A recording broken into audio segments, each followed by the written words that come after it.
તો ભરૂચમાં દૂધધારા ડેરીનું પરિણામ આવવાનું શરૂ થયું છે। ઘનશ્યામ પટેલની પેનલના ઉમેદવારે ખાતું ખોલાવ્યું છે, ત્યારે ગરુડેશ્વર બેઠક પરથી ભારતીબેન બારિયાની જીત થઈ છે।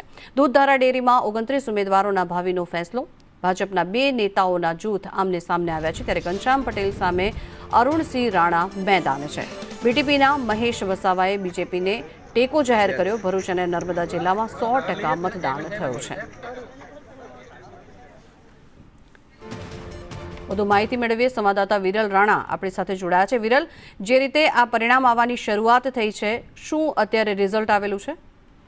જે ચોક્કસથી જંખના જે પ્રમાણે ગુજરાતભરમાં ચર્ચાસ્પદ બનેલ ભરૂચ દૂધધારા ડેરીની ચૂંટણીને લઈને ગુજરાતભરમાં તેની ચર્ચા ઉઠી હતી। જો કે આ ચૂંટણીમાં ભાજપના જ 2 દિગ્ગજ આગેવાનો ઘનશ્યામ પટેલ અને અરુણસિંહ રાણા સામે પેનલો ઉતારી હતી, જેનું ગત રોજ 100% મતદારોએ પોતાનું મતદાન અધિકાર ફરજ કર્યો હતો અને આજે વહેલી સવારથી ભરૂચના આયોજન ભવન ખાતે તેની મતગણતરીની પ્રક્રિયા હાથ શરૂ કરાઈ હતી। આ જે પ્રક્રિયા જે છે તેમાં જે ઘનશ્યામ પટેલ છે તેઓની એક ગરુડેશ્વર બેઠક અને હાલ નાનોદ પૂર્વ બેઠક પરથી 2 ઉમેદવારો જીતી ચૂક્યા છે અને ઘનશ્યામ પટેલના અત્યાર સુધીમાં 2 ઉમેદવારો જીતી ચૂક્યા છે અને હાલ ગણતરી શરૂ છે।